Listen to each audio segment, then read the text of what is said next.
Kevin, teach us. Okay, everybody. So Little bit, yeah. as we've been we dedicate the shira to all the cholim of Klal Yisrael, was speedy refuah, and also for the soldiers that they are successful in the mission to eradicate the enemy and they return home safely, unscathed, and that the hostages are freed as soon as possible. Okay, so tonight is an auspicious day in the month of Shvat. It's actually Tu B'Shvat. And Tu B'Shvat is, I'm just going to read from I'll be very brief here. So Tu B'Shvat is, they call it Yom Kippur for the trees of Yom Kippur for the trees, or Rosh Hashanah, which is called the New Year for the trees. And basically why it's referred to is that this time of year is the earliest time in the land of Israel where the trees start bearing fruit again, where the fruit bearing cycle actually starts, where and you see it actually, you see it if you walk around to certain neighborhoods. So some fruit is ready, some fruit is edible and ripe, and certain fruit you see is really is starting to bud and obviously not ripe. And what people do on Tu B'Shvat, first of all, you don't say there's no tachanut at mincha, and tomorrow morning, tomorrow, and shachrit tomorrow, and shachrit tomorrow afternoon. And what people do is they have a Tu B'Shvat Seder. It's something in South Africa that it's not common. They have some events, probably at some of the shuls, where you'll eat. What they'll have some of the species at the Seder. It's like a meal. So you'll have grapes, figs, pomegranates, olives, and dates. And those fruits, and I don't know if olive is a fruit. You have to do if you eat the shir, a certain minimum quantity, you have to do the bracha achrona. It's not just something with like a normal fruit, like a banana or apple, because these are the fruits that are have chashuvas, have importance, and it's mentioned in the Torah as well. For some reason, that's so those at these seders, which I won't have a chance to go to tonight because of work. They'll have these fruits and they'll say the brachas, and at the end they'll do the after brachas. So it's a fun thing to celebrate the species of the land.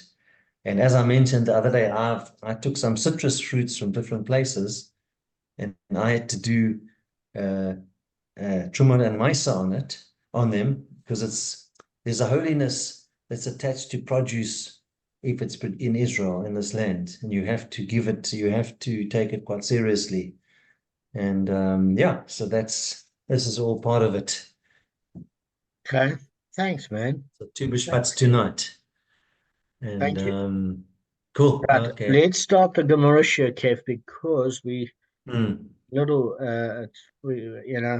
thank you for teaching us about Tu B'Shvat. That's very good. Arthur, can you hear us properly? That's all I want to know. You don't have to stay on your camera. Just want to know if you can hear us properly, because if you miss part Give of us the a Gemara thumbs shir, up. difficult.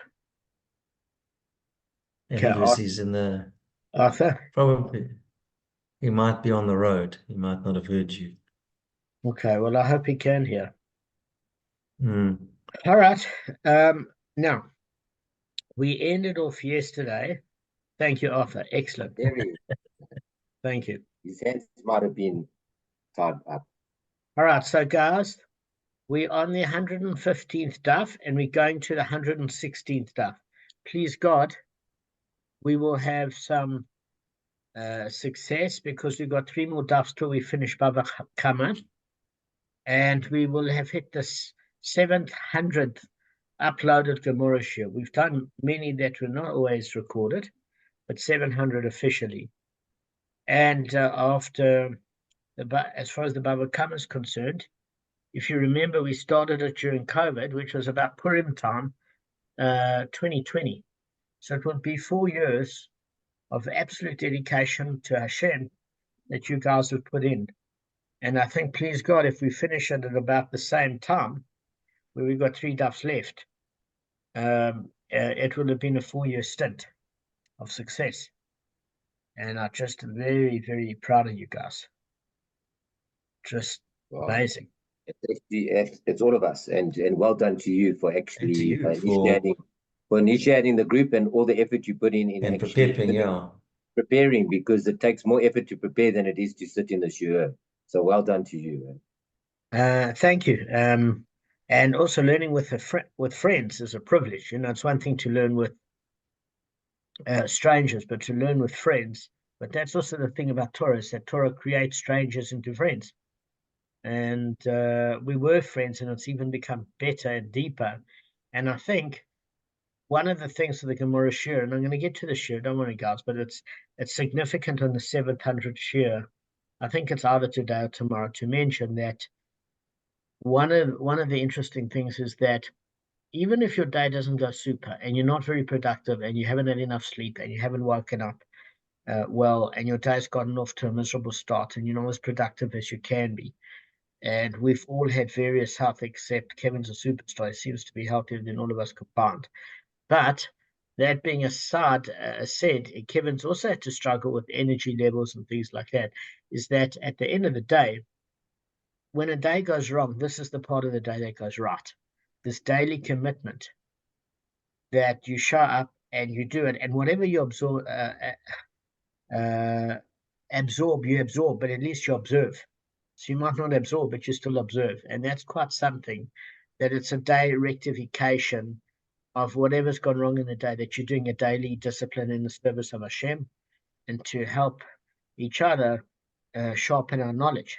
Because each of you has asked questions that have sharpened our understanding and have forced me to research and delve much, much deeper. So each of you have got a different way of thinking. We've been a good group.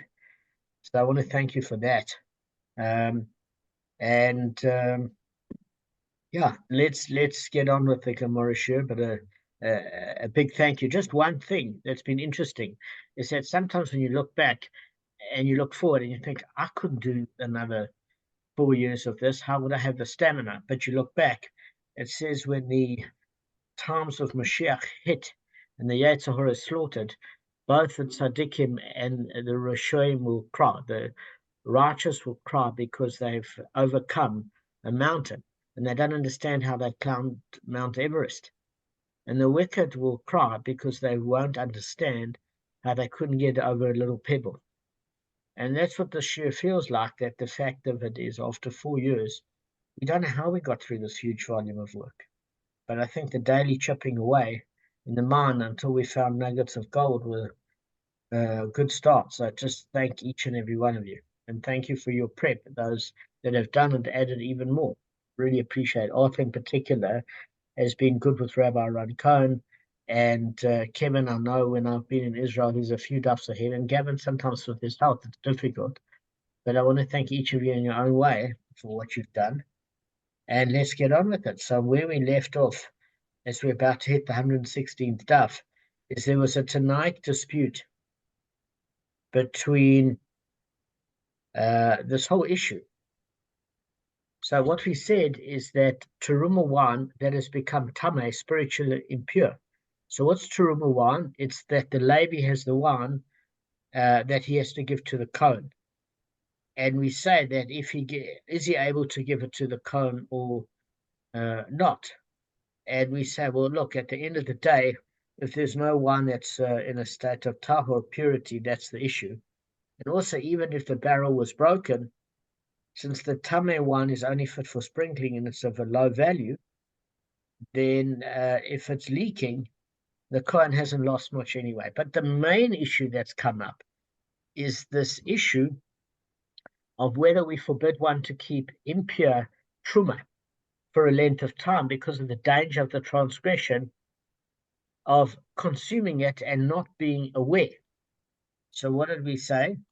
So we said, look, you can't really have this wine that's truma. The suggestion last time was, let's put it in a repugnant vessel so that we wouldn't come to drink it, because if you put wine in a vessel that had diesel in, you're not going to come to drink it. And we said you can't do that because if it's tameh, you can't consume it. So what's your choice? Is to use it for sprinkling for the aroma. But if you put it in a container of diesel, it's going to affect the aroma, and therefore it's become completely worth it. So can you keep it in a normal container and then just perhaps risk it where you might come to consume it? Or is it better to take a precautionary measure and throw it away completely, or sprinkle it immediately, because one will come to consume it and that is absolutely forbidden? All right. So, do you understand the issue before we go on, guys, with Beis Hillel and Beis Shammai? I just need you to understand. So, Kevin, in your own words, you want to share with us what the issue is?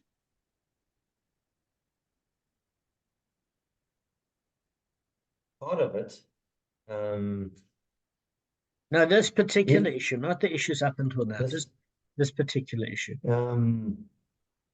If you're not feeling, if you're feeling a little fatigued, it's not that you don't know it. I know sometimes you're tired. If the wine is tamei, it can't be consumed, can't be drunk. So, but it can be used for as like an air freshener or that type of thing. Correct. So then you can't, but then you said you can put it, but in order not to be confused, maybe it's a good idea anyway. To put it in a container that contain diesel or like fuel or industrial solvent or something like that, so you won't consume it.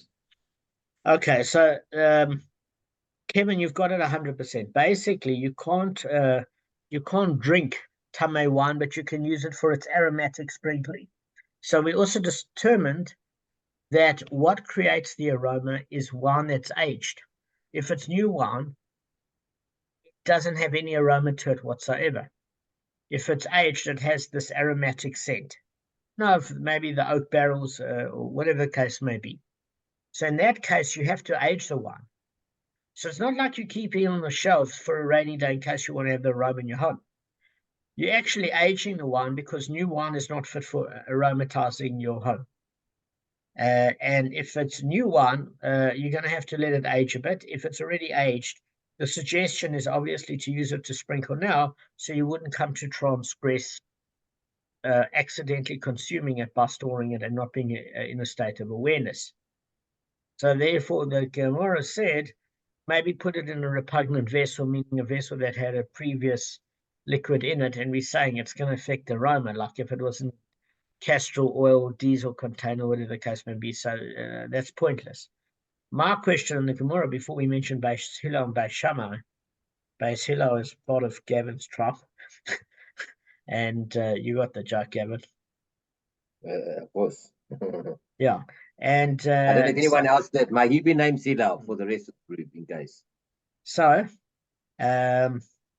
what we're saying, Gavin, is that, look, on a practical level, I don't understand what this conversation of repugnant container is. Don't you just put it in a proper wine container and have a label that's written, do not touch, do not drink? I mean, I don't get it, to be honest. But whatever reason, they're trying to rush, they're having a rationale here about concepts. Yeah, I'm just saying on a practical level, Gavin. There was a story, Rabbi Pesach, just to digress for 30 sure. seconds. Rabbi Pesach Krohn, who, as you know, is an amazing speaker, well-known speaker in the Jewish world, and he was a moel. I don't know if he practices, and he once went to a house and they to do a bris, and he asked them for some wine, and the person went to their garage and took a bottle, looked like a bottle of wine, and they put motor oil in it. Luckily, he saw. So this is it was motor oil and in a wine bottle. So maybe wine should be in a motor oil bottle, not the other way around. Especially tamei wine. Exactly. So we're saying, listen, Yeah. my question is, listen, I understand why you don't want to put it in a container that was previously used for another liquid, because it's going to affect the aroma when you sprinkle your house. But what I'm saying is, why don't you just let the new wine age with the big label in it on top of the lid, where you're using a lot of insulation tape or whatever, where oak works out, you can't just open it. Oh, why? There's a big label that reads, do not drink, tamei, only for sprinkling. But this is my 2 cents worth. What do I know, guys? But No, anyway, I would have said the same thing. It makes a lot of sense. Anyway, all right. Anyway, so listen, the thing of it is we're trying to derive principles here, not anything else. So there's a discussion that this is based not an Amorite dispute, but a Tanaic dispute. So it goes back very, very long in Jewish history. And Beis Shammai is of the opinion that you've got to pour it out at once, all of it, because you have to keep one away from a transgression. Okay. And you can't even use it for sprinkling a little at a time as it's aged. Do not take the risk, according to Beis Shammai. According to Beit Hillel, you can use it for sprinkling, and you can let it age appropriately, and we're not concerned that the Jew might come to drink it. So we can see that whether it's permissible to keep Tamei Truma wine for sprinkling is a matter of Tanaic dispute. Okay, let me just go through the issues. So basically, Beis Shammai and Beis Hillel make no differentiation between new wine and aged wine. So we are saying, okay, so if it's new wine, you have to let it age, so you have it on the shelf longer. It might be risky. But even aged wine, you're certainly only going to put a few drops at a time aromatically, because nobody buys toilet spray and empties out the whole container. As you use your ablution facilities, at that point you spray. As guests are coming in your home and there's a lot of dust and it smells sandy, then you drop a couple of drops of wine before you have guests. So whether it's aged or not, you're still going to use it over a period of time. According to Beis Shammai, even if it's aged wine, you basically got to pour it out all at once. In other words, use it in one sitting. Because according to Beis Shammai, we fear that if he sprinkles the wine little by little, even throughout the course of the day, he's going to come and smell it. He might get a phone call. He might come to drink it. And therefore, even sprinkling it over a period of time throughout a day is a risk. Now, Beis Shammai says, listen, you can even take it the other extreme. You can even use new wine and let it age. And we're not concerned that aging the wine that's there on your shelf for a year or two, the Kohen's going to come to an unwitting transgression. Okay? So the question of whether or not we are concerned that keeping Tamei Truma might cause a person to transgress is this dispute between Beis Shammai and Beis Hillel. And bottom line, Beis Shammai said it's a concern. You can't do it. You have to get rid of it in one sitting, not even let it throughout the day, sprinkle different rooms. And Beis Hillel said you can let the wine age over a year or two. And we didn't say a year or two, but he said take new wine and let it age, and we're not even concerned. Okay. Now, if you want to know the source of this is in Pesachim 21a in the Gemara, with a slightly different explanation, but that's one of the sources. Now, we want to see where there's going to be clarity.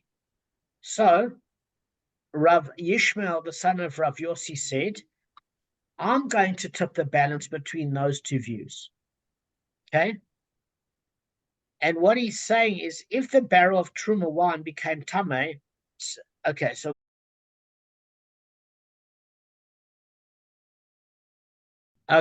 guys, Rav Yishmael, the son of Rav Yossi, said that I will tip the balance between those two views. In other words, he's saying, I'm going to add some factors to this equation. He said, listen, if you've got a barrel of Truma wine that became Tamei in the house of the owner, it should be used for sprinkling, but if it became Tamei in the field, it should be poured out. So what are we actually saying is that wine in the house can be used for sprinkling immediately. We're not concerned that the Kohen might unthinkably drink it in the short amount of time that it takes to sprinkle the wine. But if the wine is in the field, no one uses it to aromatize the field. So we worry that in the trip from his field to his home, the Kohen might unwittingly drink some of it. That's according to Rashi. Right. Now, there's another version of Rav Yishmael's statement, and some say that Rabbi Yishmael, the son of Rav Yossi, stated that in the case of aged wine, you can use it for sprinkling. But in the case of new wine, it should be all poured out. Gavin, what do you think the reason is? You say for H1 you can keep it, and you say new one you can. You've got to Have I got pour it it the right out way around? immediately. Yeah, we'll use it immediately. Yeah. Well, you've got to pour it out So- because it's not going to develop in flavor, as you said. Yeah. But what's the reason? I think it's because of the value. It's such a low value. No, No, no, it the can't be. same reason, the It'd be same the other way reason around. prevails. No, Yeah, it's not about no, value. So both. that's not both about value. No, arguments- no. Okay, help me.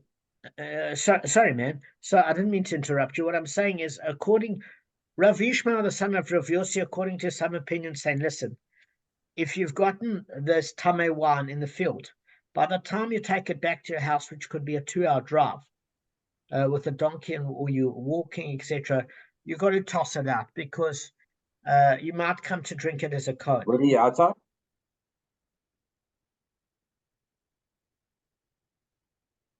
Coming out. Thanks, Woody. All right. So Okay. the bottom line is that there's two versions of Rav Yishmael, the son of Rav Yossi's opinion. He said, listen, if there's if there's wine in the house, you can use it for sprinkling. But if there's wine in the field, you can't. Why? Because wine in the field could take 2 hours to get to your house. In the interim, the cone might drink it. Then the other version of what he said is if it's new wine, you've got to get rid of it. But if it's aged wine, you can keep it and use it for sprinkling because you're going to use it immediately. Both principles are conveying the fact that if there's a period of time where it can be almost accidentally drunk or abused, you've got to toss it in and throw it away. And if it's almost ready in the right location at the right age of the wine is, you can use it for sprinkling. Okay, so there's a problem because they said to him, we say when the brisa continues, and they said to him, we're not talking about Rav Beis Shammai and Beis Hillel said to Rav Yishmael, the son of Rav Yossi, because he lived some time after them. He's saying that the colleagues of Rav Yishmael's generation said to him that he's not going to tip the balance. Why? Because the weight of a third opinion can't tip the balance between two opposing views unless it addresses points raised in the original dispute. And they said to him, your opinion raises issues that were not expressed in the dispute between Beis Shammai and Beis Hillel, therefore doesn't weigh in the dispute. Now I'm going to tell you something. We've got 8 minutes left, and it's a bit of a tricky one. So let me just explain to you how it works. If you've got a Tana, Beis Shammai, and you've got Beis Hillel, and they're in opposite opinions, a third Tana would tip the balance, okay, because it's of equal stature. Somebody that comes generations later cannot tip the balance of one of the Tanoim. You can only quote the opinion of a Tana. The only time you tip the balance is when what your argument says works in conjunction with both of their opinions together, not with one. And I'm going to explain the concept very carefully. So when it says that the general rule is that the halacha accords with the one who tips the balance, and that's in Gemara Shabbos 39b, basically Rav Yishmael, the son of Rav Yossi, claimed that his role in the dispute between Beis Shammai and Beis Hillel is going to do this. And his colleagues informed him no, because in order to tip the balance as a later generation, you have to be in partial agreement with each of the disputants. That's a very important partial agreement with each of the disputants, okay? So, with regard to each facet of the discussion, his opinion combines with that of the Tana with whom he agrees to form a majority view, and then that outweighs the opinion of a single Tana whom he disagrees. In accordance with, remember there was a Chumash verse, Shmot Exodus chapter 23, verse 2, and it says, according to the majority shall the matter be decided. But he's not of equal status to a Tana, so it's not like he can choose one or the other. He has to agree with both views. So it only applies when the different facets of the discussion are brought forward by the disputants themselves. In other words, the mediator combines with each to outweigh the other. I'm going to explain what this means. So, for example, if Beis Shammai had stated that whether the wine became tama in the field or in the house, it should be spilt out. Okay? So remember that Beis Shammai was pretty strict. He said it doesn't matter if it's in, what the situation is, you've got to toss it out. It doesn't matter. And therefore, Beis Hillel would be lenient on both sides. It doesn't matter whether it was the field or the house, you can use it for sprinkling. Now, what would happen then is Rav Yishmael would add a rule. And his differentiation would be the tipping point between the field and the house. This is a textbook example. Let me give you an example. So, in forbidding the sprinkling of the wine made tama in the field, okay, he forms a majority of opinion with Beis Shammai to override Beis Hillel's permission to sprinkle the wine. And then in permitting the sprinkling of wine made tama in the house, he forms a majority with Beis Hillel to override Beis Shammai's prohibition against sprinkling the wine. But in reality, in this case, neither Beis Hillel or Beis Shammai made any mention of the wine in the house or wine in the field. And it was the same issue with regards to aged wine or wine that was new.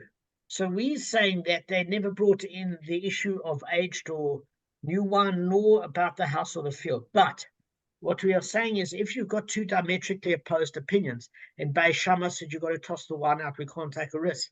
And Beis Hillel again said you can. Doesn't matter. You can keep it, and the Kohen's not going to come to partake of it. Then he would agree, and his opinion, very carefully, guys, would attach itself to Beis Shammai with regards to wine in the field or wine that is new.